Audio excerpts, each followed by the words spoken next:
Assalamu alaykum hormatly dinleyijiler. Men jurnalist Allamrat Rahimov. Bugün 2023-nji ýylyň 7-nji ýanwary Ala-Türkmen kanalymyzyň nowbatda gepleşigi. Görüşüňiz ýaly täze 2023-nji ýylyň ilkinji gepleşigini biz türkmen aktivizmi görüşme ýa oýun atly gepleşik bilen başlaýas. Gepleşikde gowdalyjak tema gepleşigiň adyndan belli mi diýen?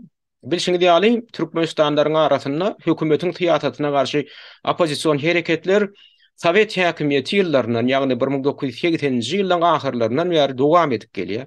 Elbetde o käýillarda ol has aktiv häsiýete ýa bolan bolsa käýillarda ol bir nime passiwrak görnüşde boldy. Ýöne soňky 3 ýyl golay wagt bäri, hususan 2020-nji ýylyň mart aýynda Türkmenistan raýatlardan 50-den gowragynyň Türkiýede alkogol içkisinden zäherlenip ölmekleri we ol betdagçylyga da Türkmenistanyň hökümeti tarapyndan diplomatik edaralar tarapyndan hiç ýyly reaksiýa bildirilmezligi, ondan bir ay geçmäkäde Lebap vilayetinde turan uly apy tupanyň netijesinde adamlaryň jaýlarynyň we emlaklarının weýran bolmagy. Bir giden adamlaryň ölmegi bilen baglanşykly bolan wakada da hökümet tarapyndan hiç ýyly alada görkezilmezligi Türkmenistan raýatlaryň aýratynam ýurduň daşynda ýaşaýan raýatlaryň arasynda opposision ähengdäki çykyşlaryň täzeden mögjalmagyna getirdi.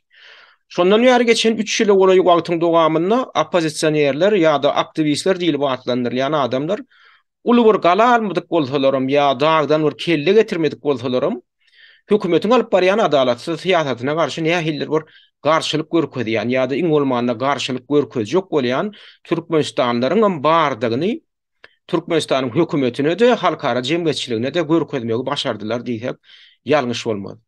Bundan başary soňky döwürler Türkmenler arasında opposisionerler ya da aktivistler diyen ýaly sözler hem ýygy-ýygydan ulanylýan sözlere urulyp başlandy.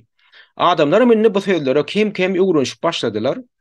Ýöne beýleki tarapdan şol opposisionerler ya aktivistler diýilýänleriň ideýan çykyşlarynyň ya özlerini alyp barşlarynyň hil tarapy nähili.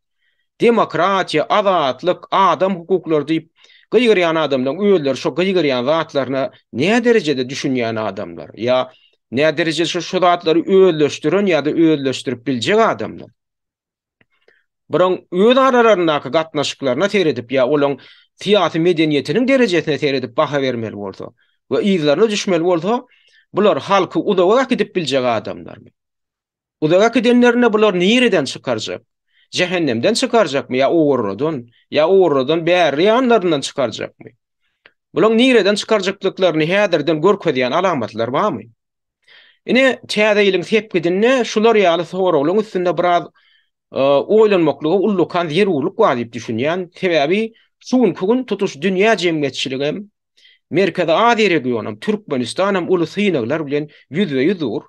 Şeýle ýagdaýda halkyň hemem ýurdun ykbalyna jogap bermäge dalaş edýän adamlaryň boýnuny örän uly jogapkärçilik düşýär. Sebäbi birden nähiller bir garma uýurmalyk ýüze çykaýda Türkmenistanyň ykbaly ýene-de däle bulamagy öwürläýmegi mümkin. Şin ýene şeýle bolmagynyň mümkinligini görkezýän örän çynnaky faktorlar amma. Birine şu gepleşigimizde şol faktorlardan käbirleri barada gurrun ederdi.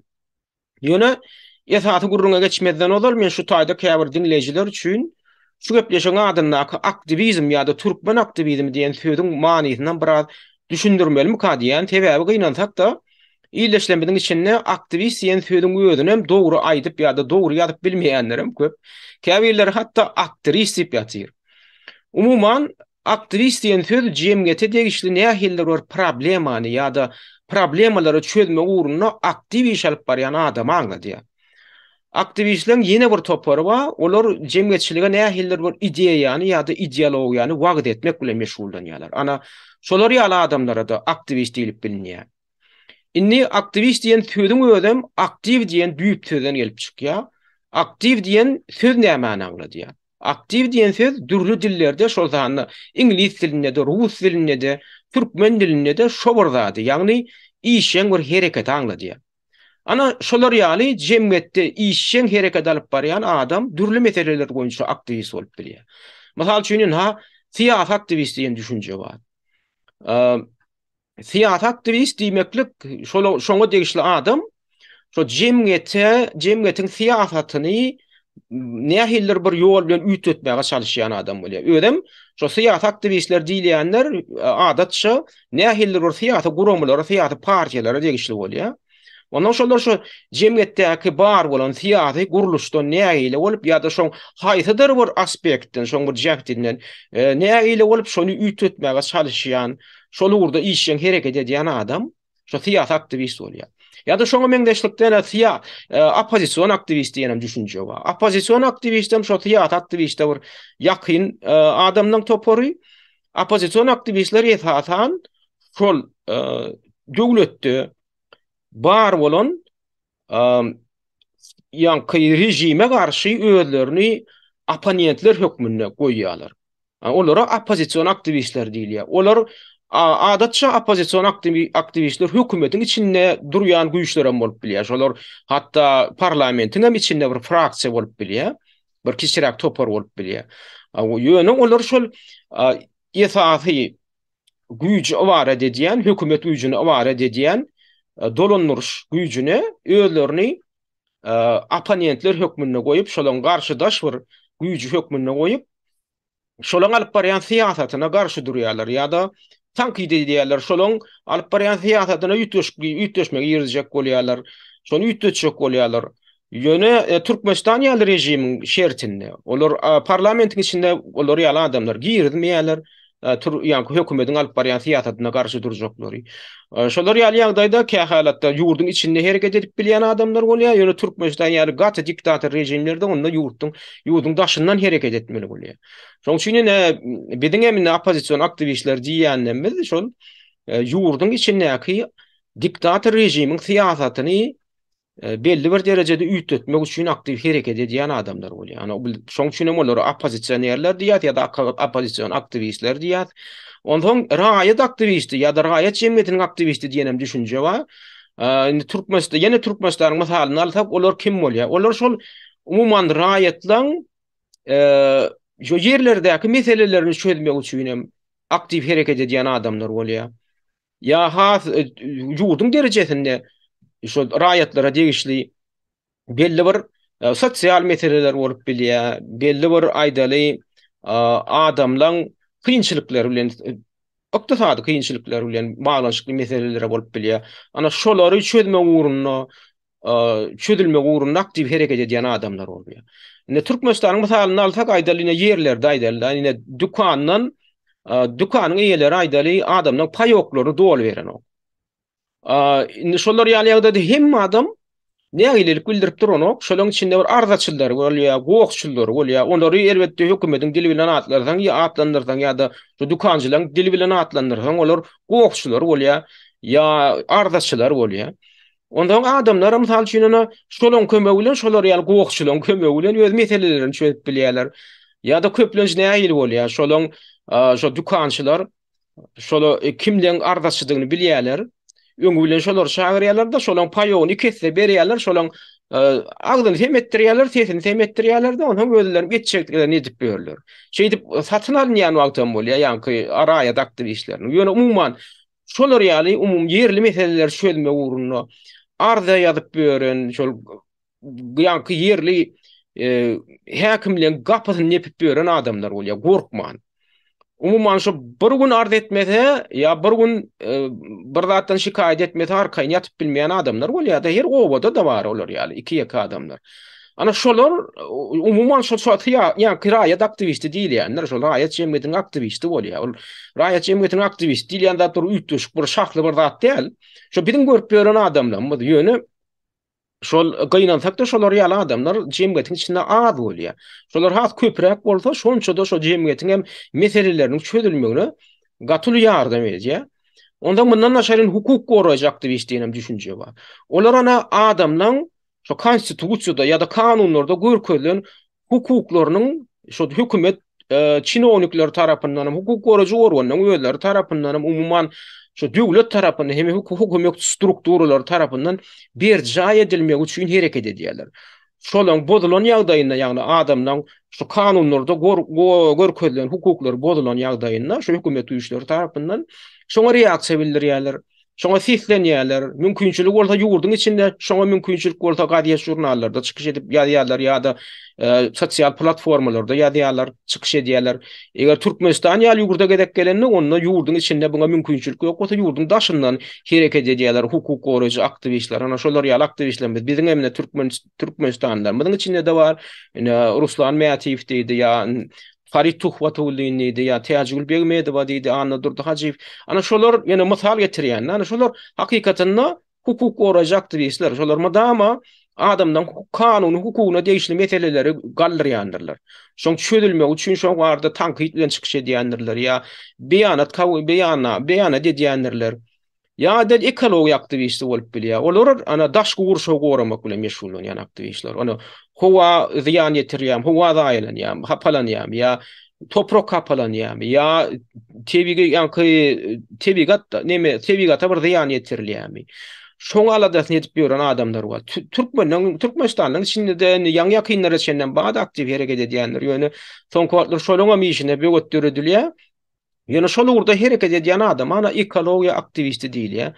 Daşary ýurtlarda olar ýaly köp Greenpeace'ler diýil ýa ýa ýaşylylar hereket diýil ýa.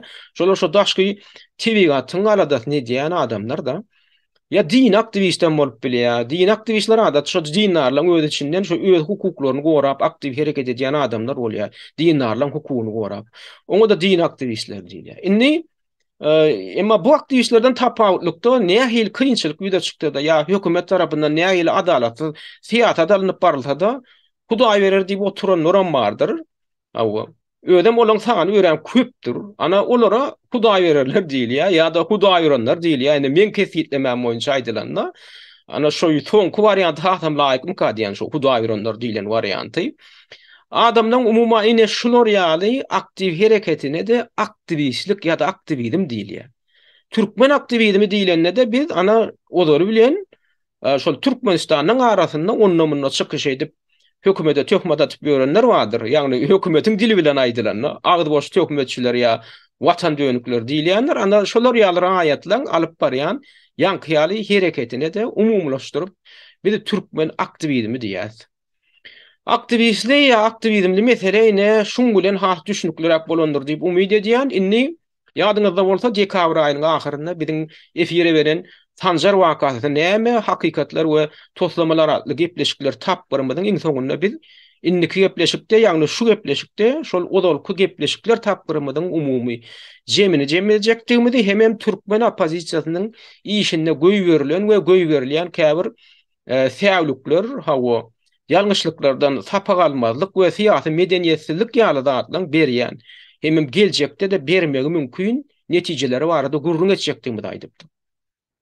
Niki inansak da ýakyn tarihde ýagny bary ýogumyndan bir näçe ýyl bolup Türkmen opozisiýasynyň içinde oýnalan käbir maskaraçylykly sahnalar ýa-da sahnalar şuňky günem käbir opozisiýerler we aktivistler diýilýänler tarapyndan oýnalyp ýör.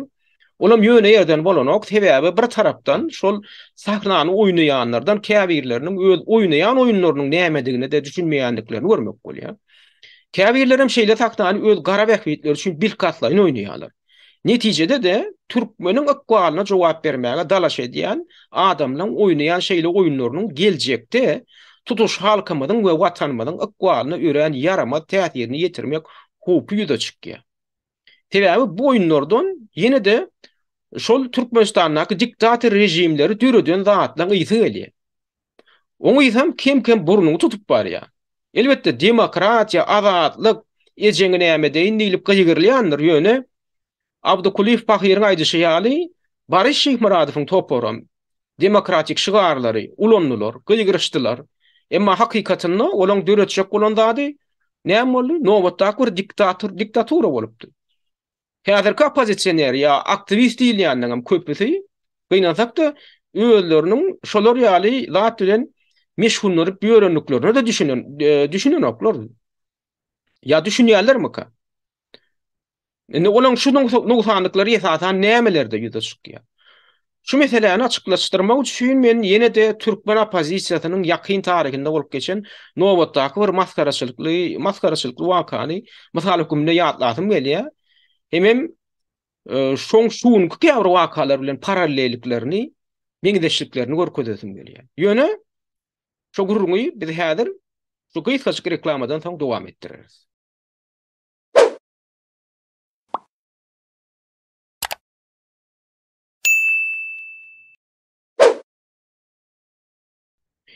Indi ýadyňyzda bolsa Boris Şyhmuradowyň topory ýurdun içinde häkimiýete agdarjak bolup synalşy gedende oň toporunyň käbir agdalary daşary ýurtlarda garaşyp oturupdylar. Huzusanam şolardan bire belli bolanlary Sapar Klimov, ine Türkmenistanyň owozjuluk ministriniň odalyk gorunmasary. Ondan Türkmenistanyň Türkiýedäki odalyk ilçesi Nur Muhammed Hanam, Türkmenistanyň Merkezi bankynyň odalyk başlygy Hudaýberdi Oradow. Ondan ýene Türkmenistanyň Amerikadaky ilçihanasynyň odalyk maslahatçysy Çary Anneberdiýew diýen biriniň goşulandygyny aýdypdyk. Şo döwürde hemem öz döwründe Abdukuliýewiň guramosy bilen hyzmatdaşlyk eden we hemem hökümet bilen hyzmatdaşlykda şonu guman bildirilen Şweçiýada ýaşaýan jurnalist Murat Efendiw daglar şol 2001-nji ýylda öýleriniň Boris Şyhmuradowyň toporuna goşulýanlyklaryny hemem şoň hatda guramosçy geňeşi bardy, şoňa da goşulanlyklaryny elan edipdiler. Indi ýurdun içinde buluň egindeşleriniň hemmesi ýygnalandan soň Çary Anneberdiýew bilen Murat Efendiw adetsine gurum-jurum boldular, ýagny opozisiýon işin garasynda görünmediler. Indi beýle küçütü Klimov, Hanamow we Oradow hem üçüsi hem opozisiýoner bolmaklaryny dowam etdirdiler. Indi Hudaýberdi Oradow haşo döwürde Watan Fiýaty Jemgyýetçilik guramasy diýen bir zady döredipdi, o arada biz odalam aýdypdyk. Onuň Nur Muhammed Hanam bilen Sapar Klimov hem öýlerini Respublika Partiýasynyň ýeňilneş başlyklary, ýagny deň derejedäki başlyklary diýip elan edipdiler. Sizin pikir etmeňiz mümkin, şo Şyhmuradowyň göýberen tragik ýalňyşlyklaryndan soň on bu eňilneşleri, ýa-ni eňilneşleri şo ýalňyşlyklardan öýleri üçin bir peýdal netije çykarandyrlar. Iň bolmanda esasy ýalňyşlyklary gaýtalan däldirler diýip pikir edýän bolmaňyz mümkin. Şyhmuradowyň toporunyň göýberen esasy ýalňyşlyklary nämelerden ibaratdy? Esasy ýalňyşlygy odalam aýdyşymy diýäli. Şo odaly bilen olaň köne opozisiýa wekilleri bilen hyzmatdaşlykdan ýüze gürmekleri. Köne opozisiýa wekillerini asla alga almazlyklary boldy. Şeýdip hem özlerini halkdan üzdüňe bir nomenklatura topary, ýagny özlerini elite diýip hasaplaýan düňkü çinownikler topary ýokmuny dünýä jemgyýetçiligine hem halk köpçüligine görkezmekleri boldy. Ýene bir ýalňyşlyklary ady belli awraýly halkara guramalary bulary birleşdirmek üçin tagalla edip bir näçe ýerde konferensiýa gurnanlaryny Şyhmuradowyň toporunyň agdalarynyň şo konferensiýalara gatnaşmakdan ýüze görüp halkara guramalaryň ýüzüne tüýküren ýaly hereket etmekleri boldy. Ýene bir ýalňyşlyk men prezident boljak ýa biz hökümeti dolandyrjak diýen ýaly görnüşdi. Heniz soýulmadyk goýunyň deresini öňünden paýlaşmak ýaly hereket etmekleri boldy. Iň esasy ýalňyşlyklary olaň özlerini tankytlap biläjek, ýagny özleriniň kemçiliklerini ýüzlerine batyp biläjek adamlar bilen erkeklerçe ýüzbe-ýüz oturup gepleşip geçirmäge gaýratlarynyň çatmanlyklary boldy. Ine şu punktda men aýratynlyk taýdym gelýär. Sebäbi demokratiýaň edil howa ýaly zerur iň bir möhüm prinsipi söz azatlygynyň bolmagy, tankydyň bolmagy we erkin diskussiýalaryň bolmagy. Ine şu meseledäki ýetmezçilik öz döwründe diňe bir Şyhmuradowyň toporunyň ýetmezçiligi bolman, hatda şu günkü opozisiýonerleriň, aktivistleriniň iň uly ýetmezçiligi, tragediýasy hem asmat keseli bolup durýar. Bilen tek oňa da barars, oň nädip asmat keseli bolýanlygyny indi Şyhmuradowyň daşary ýurtlarda galan şol eginleşleriniň soňky hereketlerine gaýdyp gelsek, olar göräýmäge käbir ýalňyşlyklardan netije çykaryp belli bir derejede akylly başly hereket edip başlanýaly göründiler.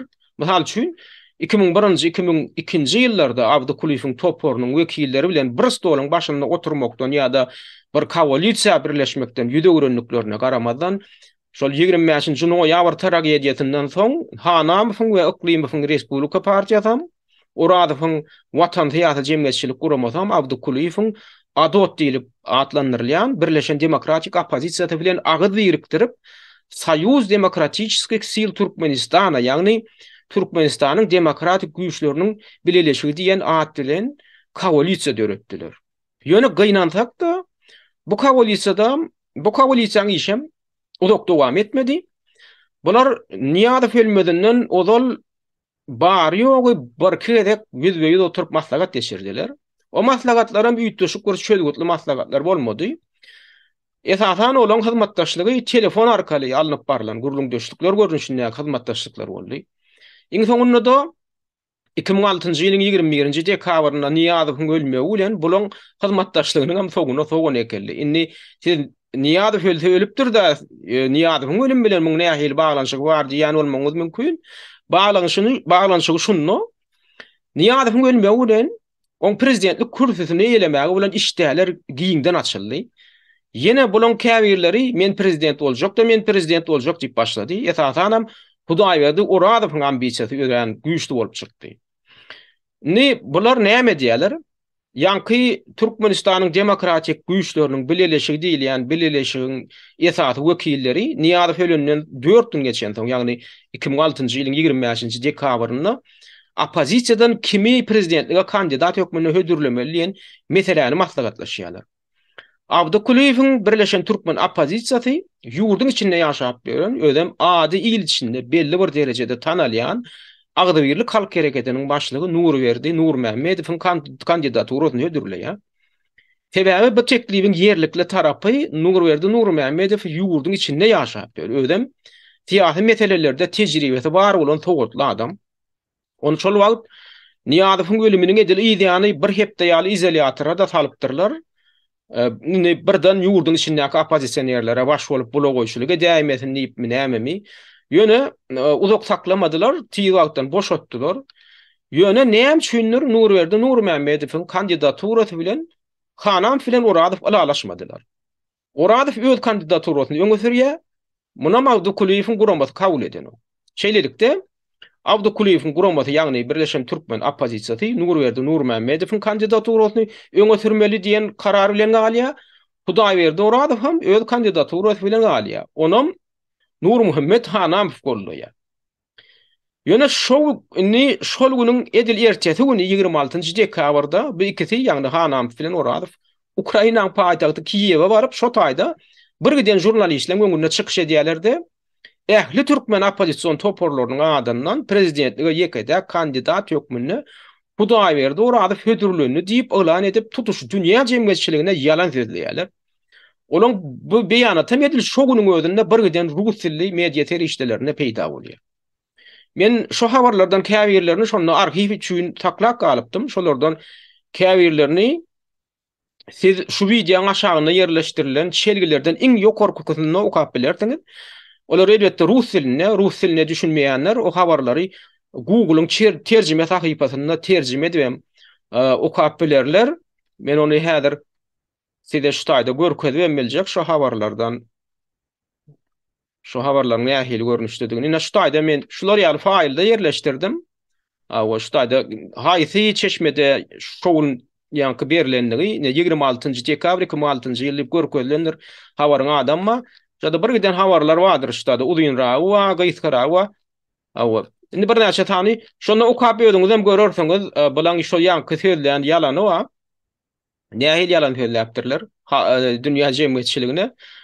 Indi Hanam filan Oradow näme üçin ala böyle Kiýewe baryp beýan edýärler. Näme üçin öýde ýaşap ýören ýurtlarynyň, ýagny Awstriýadan ýa-da Şwesiýadan beýan edýän oklar. Sebäbi şu wakan edil öňýany, ýagny 2004-nji ýylda Ukrainada Günwataryň gatnaşmagynda Oranjewe rewolýusiýa, ýagny Melewşe rewolýusiýa diýen bir waka bolupdy. Şol rewolýusiýaň netijesinde de ortada tarapdar Viktor Yanukowyçiň prezidentlik saýlawlaryna gadanan ýeňişiniň netijeleri bi kanun elan edilip gaýtadan saýlawlar geçirildi.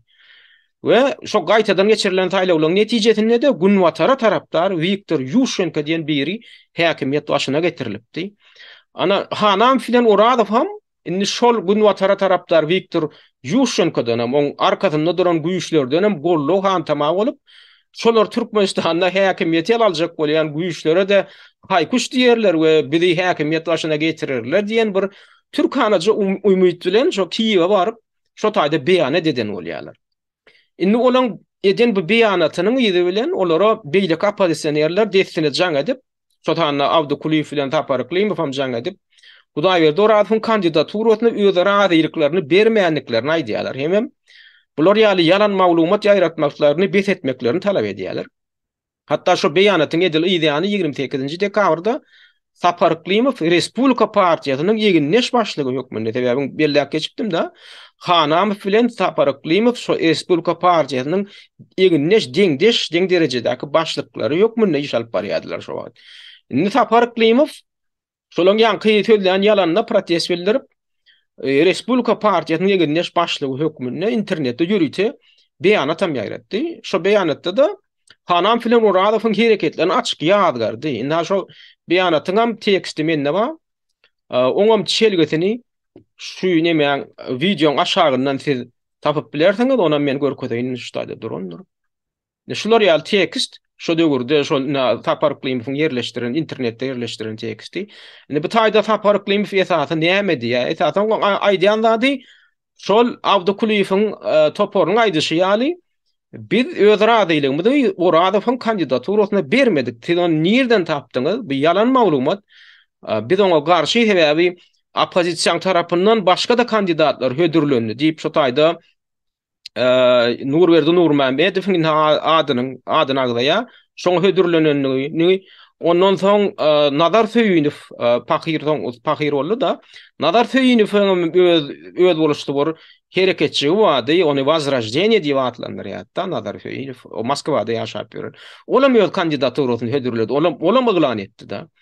Ni Sapar Klimov bu taýda aýdanyk men şulaň ýa-ni Nazar Söyünow bilen Nurberdi Nurmambedowyň kandidaturasyny men kabul edýän diýen nokta ýöne siz ýalan söýleýäňiz opozisiýadan orada bir kandidatura diýerin ha şular ýaly adamlaram türkmen opozisiýasyndan öýlerini hödürlediler ýa-da şolar hödürlenni siziň aýdýanlaryňyz ýalan diýip aýdýar da. Ondan indi orada filan Hanam näme diýär? Olar inniki çykyşlaryna hawa diýär. Başda Abdukuliýewiň guramaty bizi gollapdy. Ýöne soň diýär bir köwün etýän soň pikirlerini ýitdiripdirler. We Nurberdi Nurmambedowyň kandidaturasyny gollamakly karar edipdirler diýen ýaly başga bir ýalany ýaýradyp başlaýarlar habar berişdelerini. Ýöne muň bilen hem şäklenen oklar aradan ýene bir näçe gün geçýär bolýan. 2007-nji ýylyň 3-nji ýanwarynda Amerikada çap edilýän dünýä belli gazetlerden biri bolan Washington Post gazetinde Nur Muhammed Hanamyň ady bilen ýazylan bir makala çap edilýär ingliz dilinde. Oňam çelgesi mende ba şuýda görkedeýin.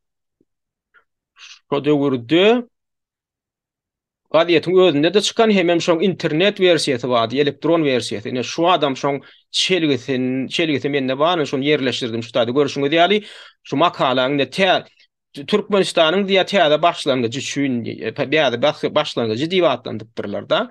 Nur Muhammed Hanamyň ady bilen çykypdyr, ýöne onu kimdir bir ýazyp beren düşünikli zat bular ýaly gowy dille arasa Amerikan diline gowy dille gramatny ýazypdyr da. Indi şuýda birinciden bular ýaly reklama görünüşindäki makalany Washington Post gazeti ýaly gazetde çap etdirmek uly pul durýanda. Sebäbi hakykatdan hem ýöne makalada reklama görünüşinde kimdir birini sen bir zat öňe sürýän da şol reklama görünüşinde. Indi soň bize belli boluşuna göre bize aýdyşlaryna göre awda pahyram jonu aýdypdy. Şoň üçin ýa şu makalaçyk üçin ýa bir gaty uly makalada däl. Şoňa diýär Oradow diýär öz kitesinden $20,000 ýaly pul töläpdir gazetde diýär. Indi men 100% dogry diýip biljek däl, ýöne şoňa çygyň ýaly gurrun ýaýrady.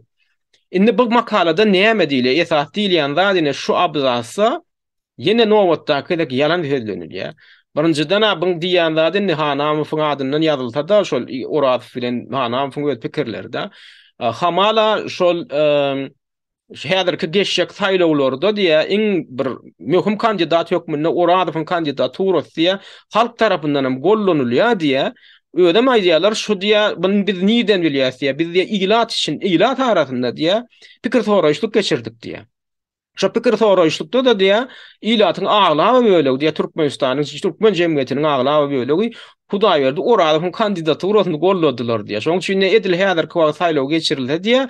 Hudaý berdi Oradowyň kandidaturasynyň ýeňiş gazanjakdygyny biz görüp durýar. Ödem diýär Türkmenistan'ın daşynda diýä şol Amerikan Birleşen Ştatlary bilen Türkmenistanyň arasyndaky şol alış-çalyş, bilim alış-çalyş programmasy boýunça bir giden adamlar diýä bilim allylar, käbirler, daşa ýurtda gallylar, şuňa uly bir jemgyýet bar, türkmen jemgyýeti bar diýä daşa ýurtda intellektuallar jemgyýeti diýä.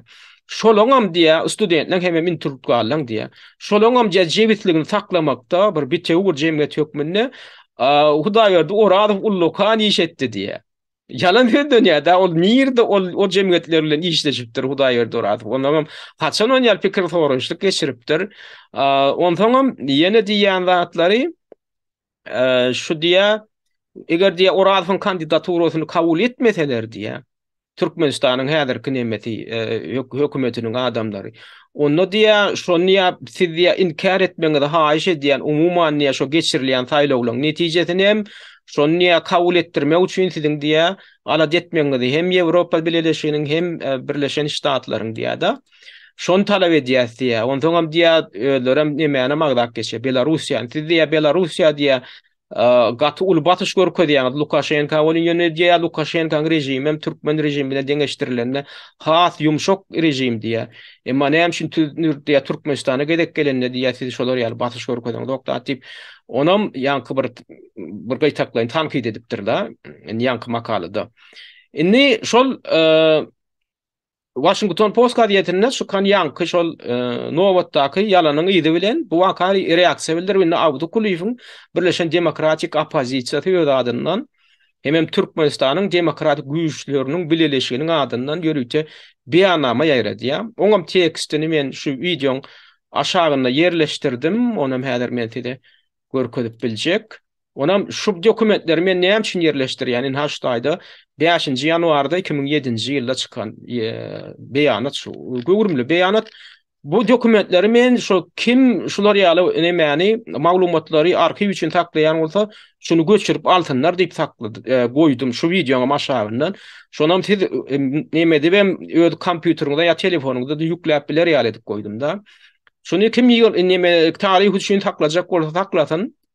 Men şoň üçin ýörüýte şu zatlary özüm hem saklap gelip şu sizi adamlara ýetirmek üçin şu çakaçyny şu zatlary men saklap geldim da.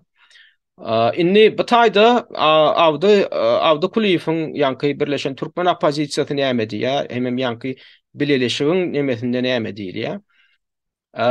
Şondan men gysgaça okaýyn käbir möhüm ýerlerini okap berjek bolýan sebäp ýanky ýetişmeýär bu gurumly beýannama. Bundan şeýle diýilýär.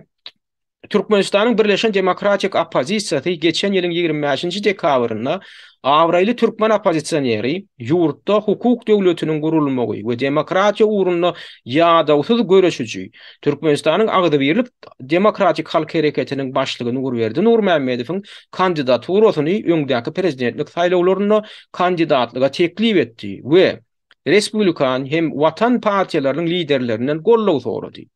Türkmenistanyň Birleşen Demokratik Opozisiýasynyň bu kanuny teklibini hem şunur Uradow we Hanaw tarapyndan gollaw tapmady.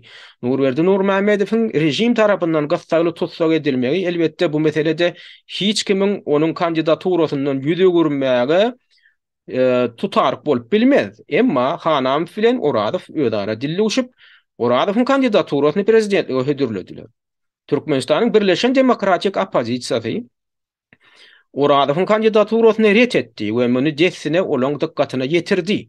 Netijede Watan we Respublikan partiýalary Hudaý berdi Uradowyň kandidaturasyny Türkmenistanyň Birleşen Demokratik Opozisiýasy bolsa Nurberdi Nurmammedowiň kandidaturasyny öňe sürmek hakynda birek gutornukly habar edip bu meselede öz başdak herekete girişdi.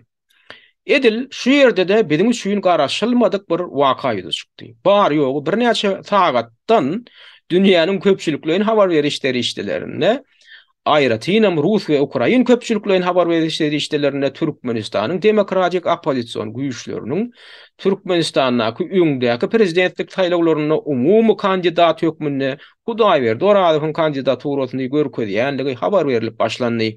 Elbetde bu barıp yatan yalançılıktı ve bunun şeyledigini cenaplar Nur Muhammed Hanam filan Hudaý berdi. Uradow öýren gowy bilýärdiler.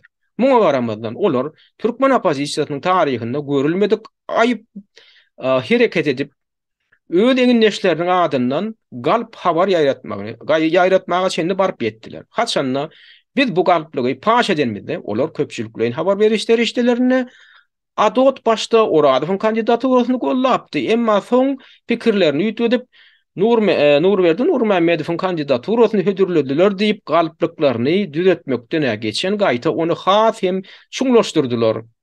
Türkmenistanyň Birleşen Demokratik Opozisiýasynyň ýurtda geçiriljek öňdäki prezidentlik taýlawlaryny Agdybirligiň lideri belli türkmen disidenti Nurberdi Nurmammedowyň kandidaturasyny hödürleýändigi hakdaky habary alan dünýäniň köpçüliklerin habar terişdelerinden bize izleyizine telefon janglary we elektron hatlary gelip başlady. Biz islemek de jenaplar Hanamowyň we Oradowyň soňky gödek ýalanyny da paş etmeli bolduk.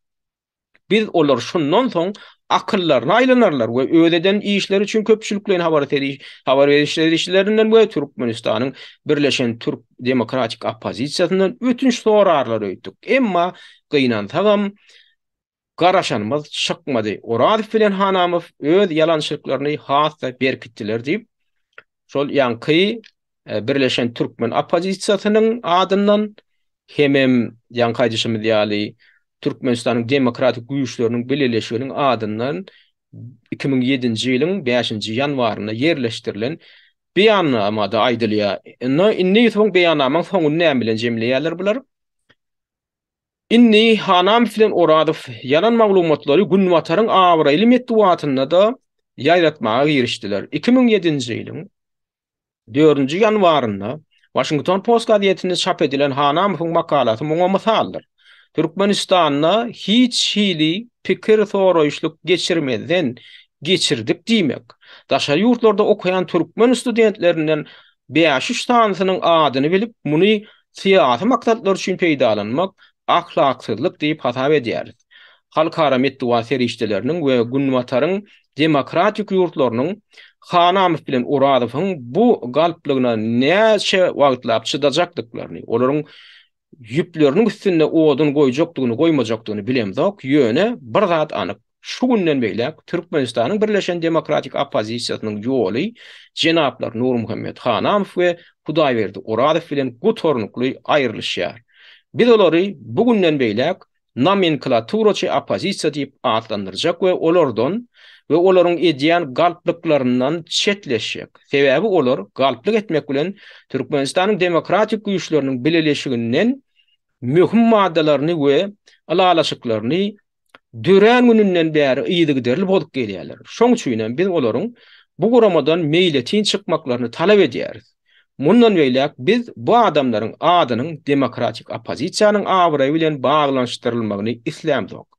Egerde Respublikan we Watan partiýalarynyň başyna dogurçul we liwde halal adamlar gelse, biz bu partiýalar bilen geljekde hyzmatdaşlyk etmäge taýýardygymyzy da öňünden duýduryp goýarys diýip ýanky beýannamada aýdylýar. Indi görşüňiz ýaly Şyh Muradowyň käwregen neşleriniň ýene ýorgony öýdüklerine çekjek bolup, ýagny köne opozisiýa adamlarynyň pikirini, tejribesini we olaryň halkyň içindäki gollugyny alga alman, dünýä jemgyýetçiliginiň gözüne çöp atyp, şo daşary ýurt hökümetlerinden golluk aljak, hemem iki bolup çyk ýurda baryp häkimiýet el aljaklar. Inni şolar ýaly hereket etmek üçin sen intellektual derejeň nähili bolmaly. Şolar ýaly sorag döreýär-de. Birinciden iki tane ýaşok bolup tutuş türkmen opozisiýasynyň adyndan ýaýrada oturan ýalanyň güni 2 güniň içinde paş ediljekdigi görünüp duranda. İkinciden beýleki opozisiýerler bilen alalaşman iki bolupçuk Türkmenistana baraýaňyzda we hatda saýlawlara gatnaşyp ýeňiş gadanaýaňyzda da ýöne olar o taýa saýlawlara gatnaşdyrjak bolup duranam ýok o taýda. Ýöne şonda da aýdaly gatnaşdyrypdyrlar, olaram ýeňiş gadanypdyrlar diýeli. Ha we şonda da şondan soň sizinni kim bilen hökümet düzjek? Kimlerin möhüm wezifeleri belliljek? Köne opozisiýa bilen olar ýene hyzmatdaşlyk etmekçi däl ekenler. Onu şu Türkmenistanyň içinde galan öýleriniň odalyky owru jümri çinownik tanışlary bar. Ana şolar bilen hökümet düzmeli bolýarlar da. Onda bulam ýene Şyh Muradowyň geçecek bolan da adyna bar ya. Şeýlelikde bu adamlaryň köne ýalňyşlyklardan sapa galmaklary we akylly başly netije çykarmaklara beýlede dursun gaýta. Bular odolky maskaraçylykdan hem has beter bir maskaraçylyga ýüzürýärler. Inni şu gurrun edilen wakalary we odolky gepleşikler tapbyrmyzda da gurrun edilen wakalary häzirki opozisiýonерler hem aktivistler hereketleri bilen deňeşdirsek nähili paralellikler ýa meňdeşlikler görmek bolýar. Indi men şu waka, endi şu meseleye gaýdyp gelmekçi. Men pikirimçe bu taýda 3 tane fundamental keseliň ýagny nuksanlygyň gaýtalanýanyny görmek bolýar. Birincisi, men prezident boljak keseli ýa-da kiçijik bir topar bolup eýýämden hökümeti paýlaşmak keseli. İkinji kesel, öz işlerini tanqidlajak ýa-da alternativ bir pikir aýdajak adamlar bilen hyzmatdaşlyk etmezlik. Diňe öz agyzlaryna garap oturajak adamlar öz tögereklerini goýmak. Üçüncü kesel, diktaturany ýazgarýanyň özlerini diktaturany döredýän fundamental zatlar barada düşünjäň bolmazlygy. We siýasat oduň yetmezçiligi sebäplen ýene diktaturaň ýoly bilen gitmekleri. Ine şu 3 tany keselini biz şol keselin ýene gaýtalanmasyny görýäs.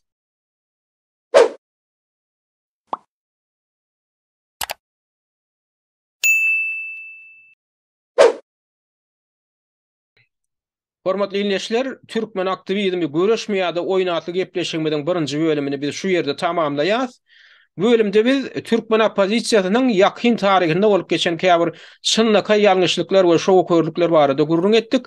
Gepleşigiň indiki ikinji bölüminde biz şo gurrun edilen noksanlyklar şugun Türkmenistanda opozisiýonерler we aktivistler tarapyndan nähili görnüşde gaýtalanýany we bu ýagdaýyň geljekde nähili gynançly netijelere getirmek howpunyň bardygy barada gurrun eder. Şunu üçin ünit berip dinleýäniňiz üçin köp sag bolun. Hormatly watandaşlar, Azat Türkmeniň gepleşiklerini öz tanyş bilişleriniz bilen paýlaşyň. Türkmeniň Azat Türkmen bolmak ugrundaky işe sizem ýardam edin.